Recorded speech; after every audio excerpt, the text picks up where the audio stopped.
Assalamualaikum warahmatullahi wabarakatuh. Ketemu lagi bersama Suruh Mas Lurah, Ngasuh Karo Mas Lurah.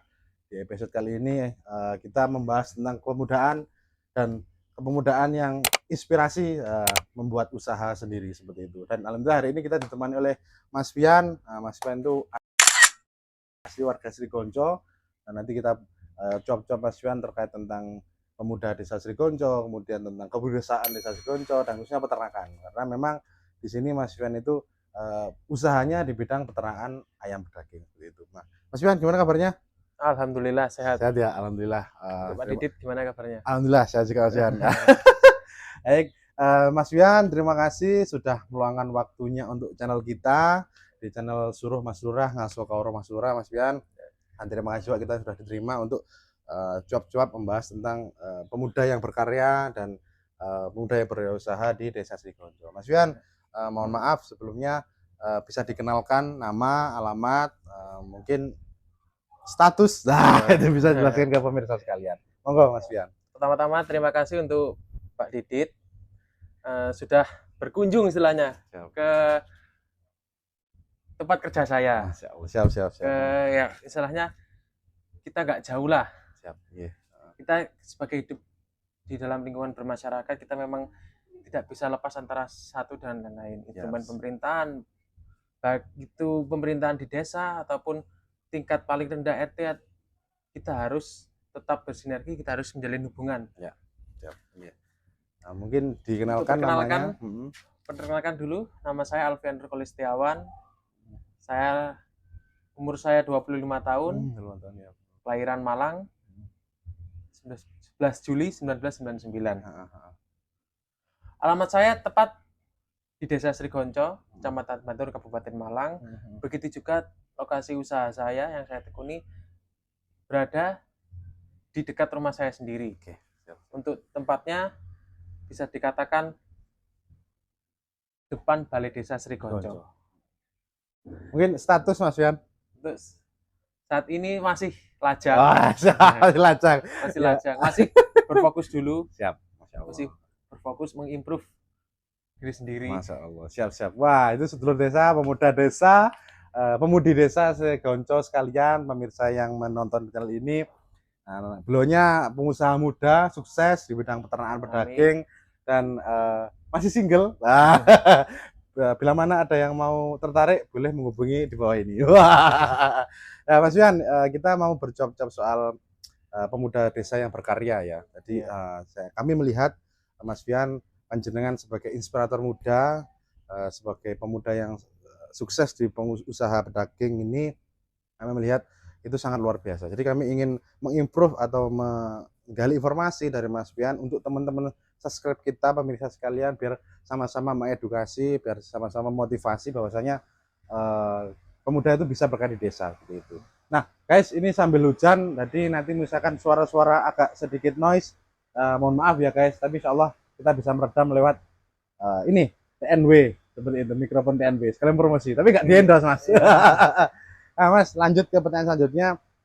Mas, perasaan jenengan dari kota ya, kota kembali dari setelah kuliah kembali ke desa, membuat usaha seperti ini, terus apakah mungkin ada cita-cita sebelumnya, ada perencanaan sebelumnya yang membuat panjenengan dari kuliah dari kota Malang kembali ke desa Srigonco ini? Monggo bisa dijelaskan, Mas. Ceritanya dimulai ketika saya sekitar 8 tahun saya sekolah di Malang. Mulai dari jenjang SMA sampai jenjang perkuliahan. Akhirnya saya lulus di tahun 2022. Saya lulus setelah 5 tahun kuliah. Ketika lulus saya masih belum terfikirkan, masih belum mendapat gambaran.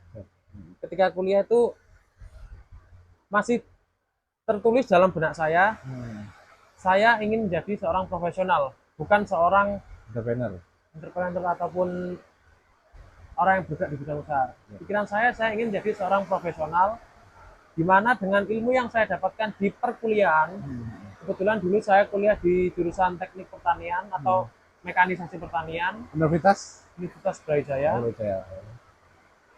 Kebetulan saya dulu ingin sekali bergerak di bidang profesional, entah itu di bidang pabrik, di bidang perkebunan, pertanian, ataupun sebagai operator mesin. Ya. Tapi yang namanya kehidupan, Ya. banyak sekali pikiran, banyak sekali ide yang masuk ke dalam pikiran saya. Yang mempengaruhi paling besar adalah ibu saya. Akhir kata, setelah saya lulus, saya masih bimbang apakah saya harus bekerja di luar kota. Sebetulnya saya ingin bekerja di luar kota. Ya kalau kalau tidak dapat di luar kota di dalam Jawa Timur, saya ingin keluar pulau. Ya. Tapi saya memberatkan, di titik berat saya adalah kepada ibu saya. Ya, ya, ya. Setelah 2022 saya mempertimbangkan dan alhamdulillah sudah 3 tahun di Desa Srigonco ada program pelebaran jalan. Ya. Itu sebuah rezeki bagi masyarakat Desa Srigonco, Ya, ya. terutama saya. Ya, ya. Saya dan keluarga saya, sanak famili saya, saudara-saudara saya mendapatkan keberkahan dari proyek pembangunan atau pelebaran jalan Desa Srigonco. Siap, siap. 2 kali pelebaran jalan. Ya. Yang pertama tahun 2019 akhir, Ya. yang kedua tahun 2022 akhir. Ya. Waktu pelebaran pertama saya masih belum terpikir. Waktu itu saya kurang lebih dapat 190 juta. Ya. Modal itu namanya juga masih belum terpikir untuk apa. Ya, ya, ya. Akhirnya saya belikan kendaraan, Ya. juga untuk membayar hutang. Ya. Untuk pelebaran yang kedua itu 2022 akhir. Ya. Pelebaran yang kedua itu setelah saya lulusan. Ya. Saya lulus itu 2022 pertengahan. Ya. Saya masih belum terpikir untuk kedepannya itu seperti apa. Ya. Alhamdulillah di pelebaran kedua, Ya. saya mendapatkan ganti rugi 220 juta. Untuk uang 220 juta itu sedikit sekitar 50 juta untuk keperluan lain-lain lah, rumah Ya. renovasi, membayar utang, dan tersisa uang itu sekitar 170-180 juta. Ya. Di titik itu saya berpikir, dengan uang 180 juta sekian, apa yang bisa saya implementasikan? Ya. Ibarat kata saya tidak bisa jauh dari orang tua, saya tidak bisa jauh dari rumah, saya tidak bisa jauh dari desa. Setelah memikirkan, mempertimbangkan, akhirnya saya dengan ibu saya memutuskan uang 180 juta ini kita gunakan untuk usaha. Tapi kita masih belum tahu usahanya usaha apa. Ya. Dulu saya di Desa Srigonco ada seorang,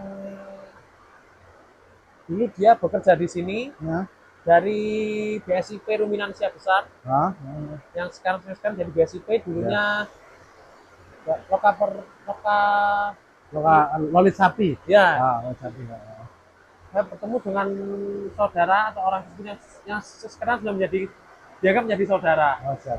Beliau lah yang menginspirasi saya, menawarkan saya untuk bergerak di bidang peternakan. Tapi waktu dulu beliau menawarkan kepada saya kandang sebesar 18.000 sampai 20.000 untuk populasinya. Beliau menawarkan kepada saya 18 sampai 20. Ya, untuk kandang 18.000 sampai 20.000, untuk biaya sekitar 800 sampai 1 miliar. Yap. Waktu itu saya masih belum terpikir uang segitu dapat dari mana, sedangkan uang pelebaran yang saya pegang waktu itu cuma 180 juta yang tersisa. Akhirnya saya memutuskan untuk jual kendaraan saya waktu itu senilai 105 juta. Sing dulu pertama pelebaran dari pelebaran pertama akhirnya dijual untuk uangkan, modal usaha. Siap. terkumpul modal 285 juta waktu itu. Saya istilahnya bilang, tolong pandu saya, tolong bimbing saya mau buat kandang dengan uang 285 juta. 280 juta saya ingin membuat kandang. Ketika itu saya berpikir buat kandang untuk kapasitas 5.000 sampai 6.000 saja, menyesuaikan budget. Tapi ya mungkin karena orang tersebut kita kita kenal sebagai dia Pak Yudi. Pak Yudi ya, Pak Ya, Yudi. saudara Pak Yudi itu bilang ke saya, kandangmu 5.000 sampai 6.000 untuk berkembang progresnya itu lebih susah, dua kali lebih susah. Akhirnya saya memikirkan bagaimana, saya sempat ingin mundur. Ya. Setelah saya sempat ingin mundur, akhirnya saya mantapkan di awal tahun 2023 saya ingin bangun kandang. Beliau bilang kepada saya, untuk kandangmu carikan hutangan dulu 100 juta. Dia bilang kepada saya, 3 sampai 400 juta kandangmu sudah jadi, kapasitas 10.000. Dia bilang ke saya begitu. Tapi rupanya itu beliau hanya istilahnya membuat saya agar semangat. Sebenarnya biaya yang diperlukan untuk buat kandang Lebih dari itu. Lebih dari itu. Dan beliau yang beliau rancang kandang saya itu bukan 10.000 tapi 12.000. Ya. Bukan 12 sampai 13.000. Otomatis biayanya mesti lebih. Lebih benar. Akhir kata setelah 3 bulan membangun kandang, ternyata biaya yang dihabiskan sekitar 500. Akhirnya saya dengan uang 285 juta, kurangan sekitar 215 juta lebih. Itu akhirnya saya cari hutangan ke bank, ke bank. Luar biasa. Terus. Akhirnya setelah 3 bulan, 3 sampai 4 bulan progres kandang, di bulan 5 2023 kandang saya resmi untuk chicken, isi ayam pertama kali. Alhamdulillah sekarang sudah berjalan 20 bulan. Pahit dan manis sudah cukup. Tapi saya masih membuka hati dan pikiran saya, kedepannya masih ada pahit dan manis yang lebih pahit ataupun lebih manis. Tapi saya berpikir bahwa yakin pasti lebih banyak manisnya. Karena apa? Karena saya beranggapan usaha tidak akan pernah mengkhianati hasil. Nah, itu untuk progres saya selama 20 bulan sudah mendapatkan sekitar 10 periode atau 10 kali panen. 10 kali siklus. Untuk alasannya kenapa saya ingin membuat kandang di desa, saya melihat setelah proses pelebaran jalan, proyeknya itu, saya berpikir di desa ini tidak sampai 5 tahun kondisinya akan berbeda.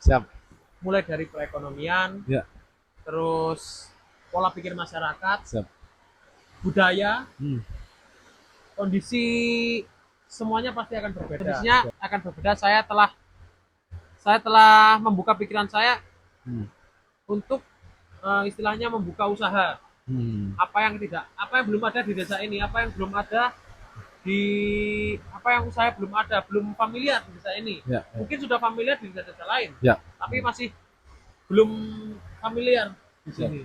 Akhirnya saya memutuskan untuk buat kandang ayam Daging ya, Mas. Wow, sangat luar biasa sedulur desa, pemuda desa sekalian. Mas Fian ini saya sampai speechless, Mas, sampai merasa terpesona. Terima kasih. Jadi melihat pemikiran panjenengan terkait tentang niatnya kembali ke desa, kemudian berawal dari nol ya, mohon maaf izin, berawal dari nol sampai bisa membuat kandang, sampai bisa berjalan sampai 10 siklus periode daging ini. Sangat menginspirasi sekali teman-teman sedulur desa sekalian, khususnya pemuda desa ini. Harapan kita Sri Gonco itu mempunyai sosok seperti Mas Fian, 10 saja. Insya Allah pemuda Sri Gonco itu akan luar biasa semua seperti itu. Amin. Jadi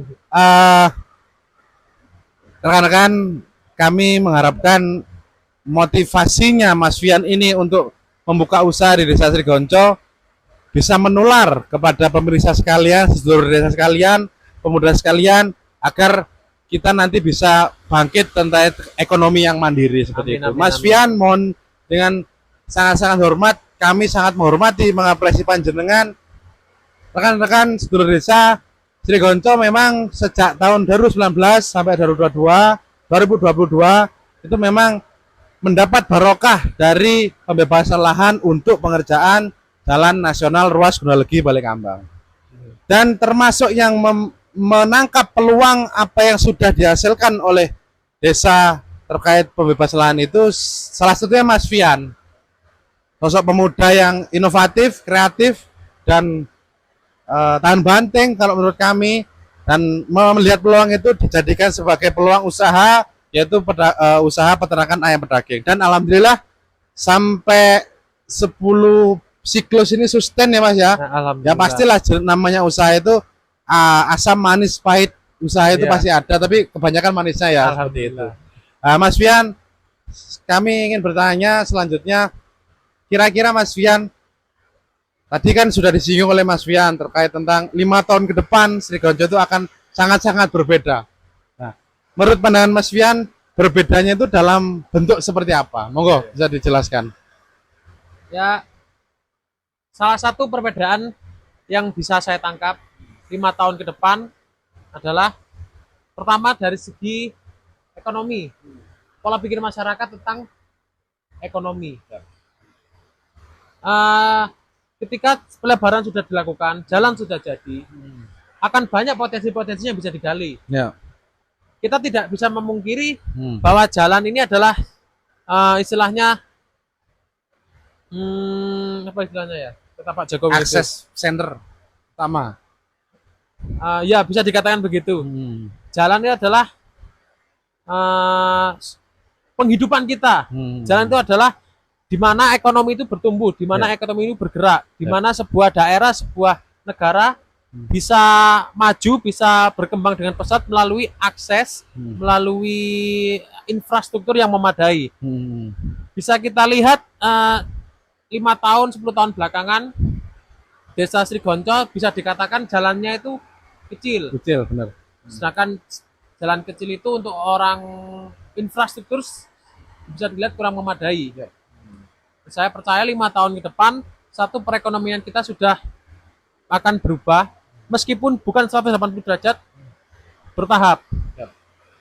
Akan saya proyeksikan, saya rasa nggak sampai 5 tahun akan banyak usaha-usaha mikro yang bermunculan di sepanjang jalan. Yang kedua adalah budaya, pergeseran budaya. Di mana ada jalan yang atau jalan yang cukup besar, budaya dari luar, budaya dari daerah utara yang pasti itu tidak semuanya buruk. Pasti akan masuk dan mempengaruhi pola pikir masyarakat Desa Sri Gonco. Budaya ini bukan yang bersifat adat saja. Bisa tentang cara masyarakat, cara berpikir masyarakat menghadapi masalah sekitar, menghadapi masalah lingkungan. Itu termasuk budaya yang bisa dilihat 5 tahun ke depan bisa saja tumbuh dan berkembang dengan pesat. Yang kedua tadi apa, setelah ekonomi, budaya dan pola pikir. Pola pikir masyarakat sepertinya akan terbuka, jauh lebih terbuka. Bisa kita lihat sebelum jalan belum jadi saja udah ada beberapa orang yang memproyeksikan untuk menjadikan dia sebagai pelaku usaha baru. Bisa mungkin tidak sampai 5 tahun akan banyak usaha mikro. Tapi yang saya masih belum bisa tangkap tentang ekonomi kreatif. Saya ekonomi kreatif masih belum bisa menangkap proyeksinya 5 tahun depan seperti apa. Tapi kalau untuk ekonomi secara makro ya. Secara makro itu budaya sama pola pikir saya yakin pasti akan ada peningkatan. Tapi untuk ekonomi kreatif, khususnya kreatif saya masih belum bisa menangkap. Baik Mas Fian, jadi sangat luar biasa sekali sedulur desa, pemuda desa sekalian. Mas Fian ini pemikirannya sangat-sangat visioner. Jadi memang benar Mas Fian, kami juga berpandang. Jadi kami juga menangkap perkembangan zaman terkait tentang pelebaran jalan di Desa Sigonco. Jadi jika nanti masyarakat tidak mengambil kesempatan ini, takut kami nanti masyarakat akan sebagai penonton seperti itu. Nah, terus untuk sejalan nanti Mas Fian, kami berharap dengan adanya vlog dengan jenengan ini, pemuda-pemuda masyarakat Desa Sigonco khususnya bergerak untuk sadar akan peningkatan di Desa Sigonco seperti itu. Iya. Kami juga berupaya Mas Fian dalam program-program desa, program pemuda khususnya karena panjenengan masih pemuda. Harapannya nanti setelah melihat dari channel ini, pemuda dari Desa Sigonco itu bergerak untuk tumbuh sadar akan peningkatan ekonomi, lifestyle, pola pikir, pendidikan, agar nanti jika Sigonco itu nanti jalannya sudah jalannya nasional, Ya. kita tidak tergerus oleh investor-investor dari luar seperti. Jadi bisa berdiri di kaki sendiri seperti itu, Ya. Mas Fian. Terus untuk ekonomi kreatif Mas Fian, kami mohon untuk support dari panjenengan. Ayo kita bergerak sama-sama nanti memikirkan bagaimana ekonomi kreatif di Sigonco itu bisa tumbuh berkembang pesat berselaras dengan pembangunan jalan nasional ini. Untuk info saja Mas Fian, kita lewat program desa kita mengakomodasi atau memayungi ekonomi kreatif di Desa Sigonco itu lewat namanya UMKM Center yang nanti itu akan diakomodasi dinaungi oleh PKK dan untuk ekonominya akan di bawah naungan BUMDes seperti itu. Jadi mohon nanti ada masukan-masukan untuk desa, untuk kami agar kita bisa memajukan ekonomi kreatif di Desa Sigonco. Seperti itu, pemirsa. Terakhir, nah kesan dan pesan untuk pemerintah desa dan untuk channel ini, Mas Lurah, Oh, ya. itu baik atau tidak, dilanjutkan atau tidak seperti itu. Monggo, Ya. silakan. Untuk pesan saya untuk channel Mas Lurah, Ya. semoga bisa berkembang, Amin, amin, semoga amin. bisa maju, semoga bisa bertumbuh. Amin, amin. Untuk program-programnya mungkin bisa dikembangkan, bisa ditambah, Siap. bisa mengeksplor seluruh desa, mencari masyarakat-masyarakat yang menginspirasi, Siap. mencari masyarakat yang menginspirasi serta berjasa serta mau bekerja untuk desa. Siap. Dan tidak lupa juga pesan dan kesan saya untuk pemerintah Desa Sigonco, Ya. tetap semangat, tetap bersinergi, Siap. tetap bersatu, tidak apa-apa perbedaan berpikiran. Siap. Perbedaan pikiran itu wajar. Siap. Perbedaan pikiran itu wajar, tapi yang harus kita ingat adalah kita ada di dalam pemerintahan desa itu satu tujuan yang sama. Siap. Apalagi kalau tidak untuk memajukan Desa Sigonco. Masuk. Untuk kedepannya semoga pemerintah, masyarakat bisa mengembangkan potensi dari Desa Sigonco sendiri. Siap. Bisa menggali, bisa menemukan potensi-potensi yang baru, bisa mengembangkan Desa Sigonco dan membawa Sigonco ke arah yang lebih maju. Amin, amin, amin, amin, amin, amin. Wow. Saya luar biasa pemirsa, sedulur desa pemuda sekalian. Kayaknya kalau waktu 15 menit itu kurang, Mas. Mungkin nanti kalau misalkan ada komentar, Mas, Pak Mas Lurah, untuk diundang Mas Fian lagi mau ya? Insya Allah. Siap ya? Siap. Oke, baik, terima kasih. Mas Fian, terima kasih atas waktunya. Mohon maaf mengganggu pekerjaannya Ya, panjenengan. Semoga lancar selalu, Amin, amin. usahanya lancar dan selalu bisa menginspirasi kita seperti Amin, itu. amin. Itu sedulur desa, pemuda desa sekalian. Podcast kali ini suruh Mas Lurah Kair ini ngarso kawroh Mas Lurah kali ini bersama Mas Fian, salah satu tokoh pemuda dan pengusaha di Desa Sigonco. Kami tunggu like, comment, and subscribe-nya di channel ini. Semoga bisa membangun channel ini, Mas ya. Amin, amin. Khususnya untuk Sigonco lebih baik seperti itu. Kami akhiri. Mohon maaf kalau ada salah kata perbuatan dan mohon maaf jika suaranya kurang begitu enak karena ada hujan ya. Yang cukup deras. Seperti itu ya. Terima kasih. Kami akhiri Idina Syatul Mustaqim. Wassalamualaikum warahmatullahi wabarakatuh. Waalaikumsalam warahmatullahi wabarakatuh.